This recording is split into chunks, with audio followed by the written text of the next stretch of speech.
বট গাছ, কিন্তু সে গাছ তৈরি কাগজে নয়, বইয়ের পাতায়। কারণ গাছ যেমন আমাদের অক্সিজেন দেয়, ঠিক তেমনি বই সমাজকে দেয় জ্ঞান, চিন্তা আর মানবিক শ্বাস। এই বইয়ের পাতায় গড়া বটগাছ আমাদের মনে করিয়ে দেয় প্রকৃতি আর শিক্ষা একে অপরের পরিপূরক। একটি দেহকে বাঁচায়, আরেকটি মনকে। এই মিউজিয়ামের ভেতরে তাই রাখা হয়েছে বিভিন্ন ছোট ছোট ক্লাসের পাঠ্য বইয়ের ফ্রন্ট পেজ, যেন হারিয়ে যেতে বসা শৈশবের পাঠগুলো আবার চোখের সামনে ফিরে আসে।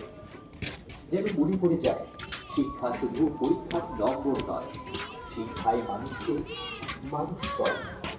সবুজহীন ভবিষ্যতের দিকে এগিয়ে চলা এই শহরে আমরা প্রশ্ন ছুড়ে দিতে চাই, যদি কাজ হারিয়ে যায়, বন্ধ হয়ে যায়,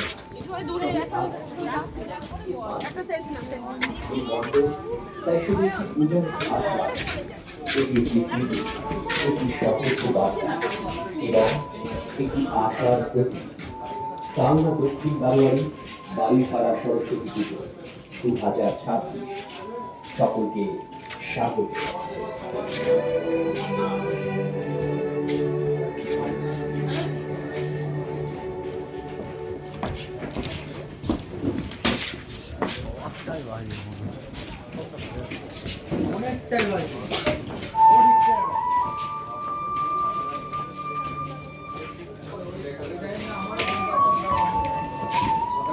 কংক্রিটের শহরে ফিরে দেখা শৈশব, কংক্রিটে ঘেরা এই শহরে দাঁড়িয়ে আমরা আজ ফিরে তাকাই